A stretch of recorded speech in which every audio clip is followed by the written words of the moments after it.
Hello, beautiful sacred souls. Today we are going to explore when your parts or your ego doesn't want to be healed, it wants to be loved. This is a trauma-informed teaching that bridges spirituality, psychology, and neuroscience. Many of us are exploring healing ourselves. But what if healing isn't about fixing yourself? What if your parts or your ego don't actually want to be changed? What if they just simply want to be loved? This question changed everything for me. I recently had this powerful realization. My system, which I use internal family systems theory to work with my parts and my ego, my system said to me, please stop trying to heal us. Stop trying to improve us. Stop making us the problem. Just be with us. And something inside me softened. I felt such deep love and compassion for these tender parts of myself, these human parts that hold my childhood trauma, that hold my trauma adaptations. Because so many teachings and spiritual and personal growth frameworks, even compassionate ones, still hold the belief that something inside us is broken and needs to be corrected. But what I realized in this moment with my parts was that trauma isn't a flaw. Trauma adaptations are actually brilliant to help us be with overwhelming experiences. Our parts formed to protect us. I explore this in my book, The Divine Within, Healing Ourselves to Heal the World. They actually helped us survive. They helped us reduce our suffering. They created connection when connection was missing. They aren't mistakes.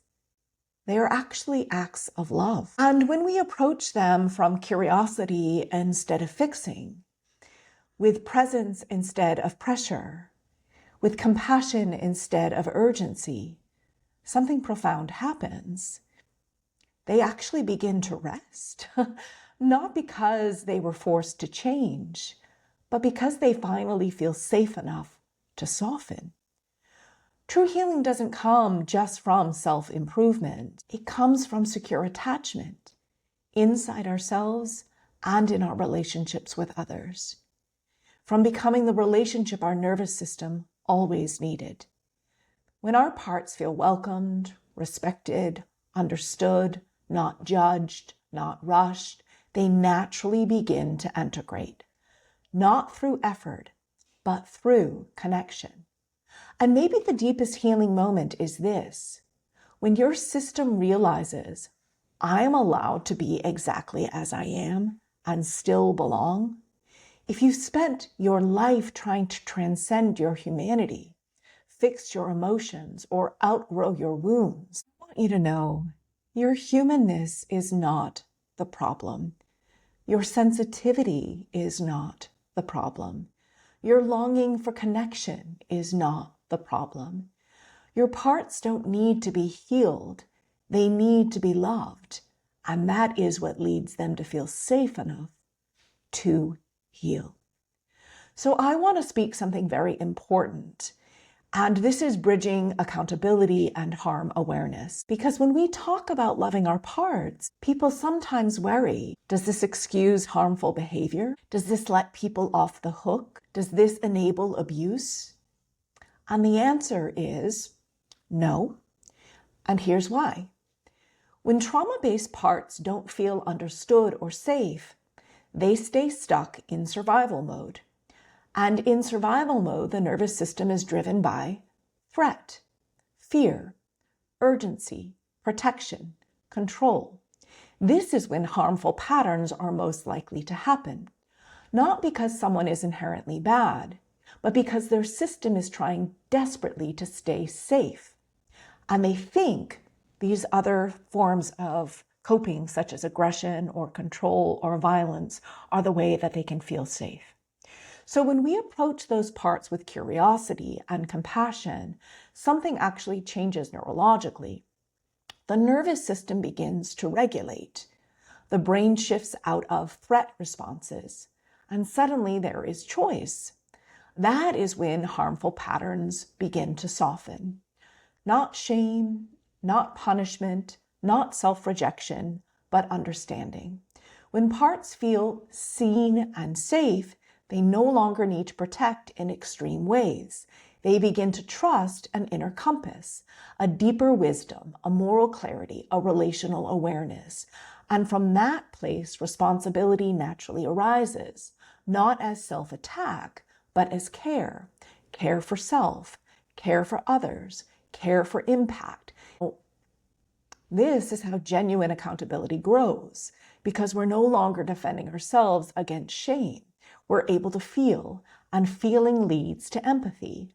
Empathy leads to repair. That doesn't mean that we shouldn't hold others accountable. It means we should hold others accountable and find ways to help them to begin to accept their shadow sides, so that their shadow sides begin to soften so that they can heal. And I don't begin to understand the best ways to do that. I think we need to become more trauma-informed and restructure society to allow that. But let's now address how we honor those that have been harmed, because the reality is unhealed people harm people. And these protective mechanisms that lead to control and violence are deeply harmful. So I want to pause here and acknowledge something very important. If you have been harmed by someone, your pain deserves to be honored. Nothing about loving our parts erases responsibility for impact. Nothing about compassion negates the need for accountability. Nothing about trauma explains away harm. Two truths can exist together. Trauma shapes behavior, and harm still causes real pain. Healing work must always center safety, responsibility, and repair, not just understanding. If someone has caused harm, their system healing does not replace accountability, repair, boundaries, consequences, and deep listening to those who were hurt. True healing includes grieving the impact of our actions and not bypassing them. When we bridge spirituality, psychology, and neuroscience, something powerful happens. Psychologically, this is about attachment repair and parts integration. Neurologically, this is about nervous system regulation and correctal re-engagement. When parts feel safe, the amygdala calms, the prefrontal cortex comes back online, empathy increases, impulse control improves, relational awareness expands. This is why love is not passive. It is deeply transformational. It reorganizes the nervous system. It restores moral clarity. It reconnects us to our capacity to care. This is not bypassing. This is biological, psychological, and spiritual healing. So maybe the path forward isn't self-transcendence. Maybe it's self-belonging. Maybe healing isn't about becoming better, but becoming more present, more honest, more compassionate, more accountable. Your parts don't need to be completely healed. They need to be loved. And when they are, they no longer need to protect you in ways that cause harm. They finally trust your inner compass. They finally trust you. And that is when change happens. I don't pretend to know the answers to everything. I'm still learning and growing, and this perspective may resonate with some and may not with others. If it did resonate with you, I invite you to like, share, comment, subscribe, follow. Or if you want to go deeper, I invite you to read my book, The Divine Within, Healing Ourselves to Heal the World, or go to my website, blossomingheartwellness.com, and sign up for my newsletter, where you can learn more about online courses, about how to develop a relationship with yourself that can help your parts soften, or read more on my blogs. Sending you deep love and appreciation for who you are and where you are on your journey of healing.